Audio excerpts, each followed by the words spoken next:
I think now that we're coming to the end of this ghastly year, it's time to start calling out the people who have been, well, I don't know whether we should be so blunt as to say they're liars. Well, maybe we should.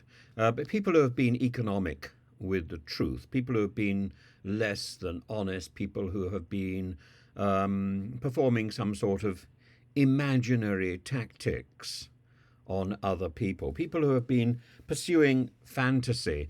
I think there's a difference. Somebody once told me there was a difference between fantasy and imagination. Imagination is creative, but fantasy is self indulgent, and nobody has been more self indulgent than Jacob Rees-Mogg, the former leader of the House of Commons. And in May, he said that Brexit has helped to prevent Vladimir Putin's invasion of Ukraine from succeeding.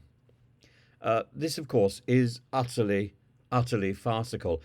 We were able to show global leadership over Ukraine, he said. Putin would probably have invaded Ukraine successfully if the UK had been bound in by the requirement of sincere cooperation. So this principle of sincere cooperation, which means the EU and its member states must be in full mutual respect and assist each other by performing tasks that come from its own range of treaties. So Rees-Mogg was talking to Sophie Ridge, and he was asked to account for or explain some of the benefits of Brexit. And I've been asking this question for the last year regularly. And he said, oh, we saved 191 billion by not being in the EU for its COVID recovery fund. That would have been our share of the EU's recovery fund, 191 billion. That's one thing, he said. Well, of course, he wasn't counting on Michelle Moon taking some of that. He said, what else? Johnson.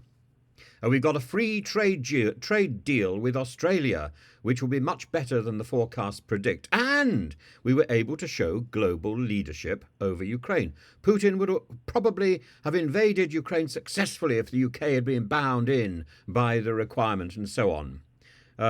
So he was then asked whether or not he genuinely believed that Putin would have launched a successful invasion without Brexit. And he said, I think the leadership shown by Boris Johnson, which he could only do because he was not bound by sincere cooperation, ensured that a coalition was set up that made it impossible for Putin to succeed. And if I think that hadn't been the case, we'd have been bound by this concept of sincere cooperation.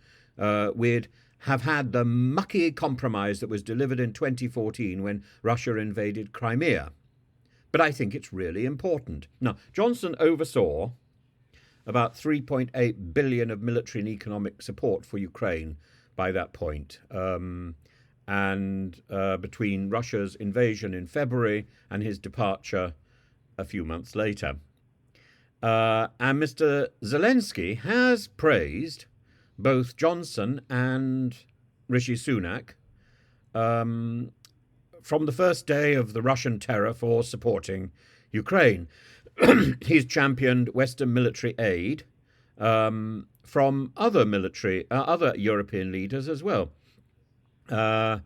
Rees-Mogg said it had, of course, been a mistake for Conservative MPs to oust Mr. Johnson, but he added, it would have been an even bigger mistake now to get rid of Rishi Sunak. The Conservative Party cannot keep changing leaders.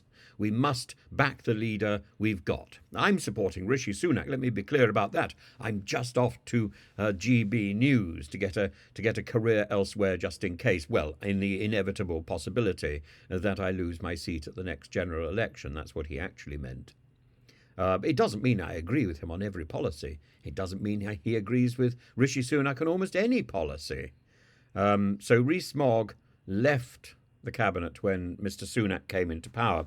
Now, Brexit, of course, had no impact on Rees-Mogg's on Britain's ability to deliver arms and support to Ukraine. In fact, 7 other EU states, Estonia, Latvia, Lithuania, Poland, Bulgaria, Slovakia, and the Czech Republic, have made proportionally bigger contributions of military support to Ukraine. So the idea that Putin would probably have invaded successfully without the UK is balderdash.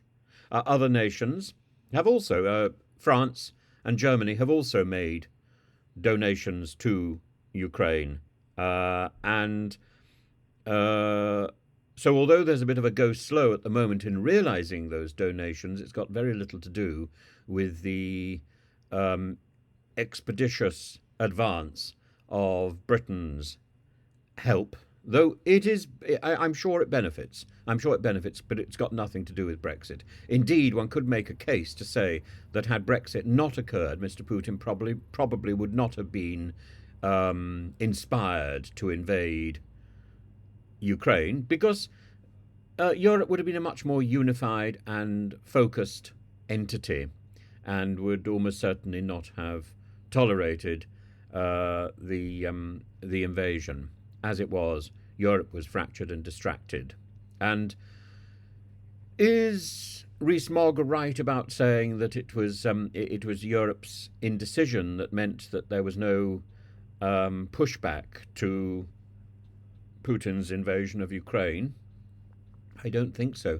I think there was a bigger global resistance to any sort of pushback, and we perhaps are too dependent on the American initiative, and it's not Brexit but America which dictated the European lack of response to Crimea, and we should have responded. I was in Russia at the time when Putin invaded Crimea. I was really quite startled by the speed with which the maps were adjusted in my university to reflect the acquisition of new territory. So, our first liar for the Christmas season. Let's have one a day, shall we?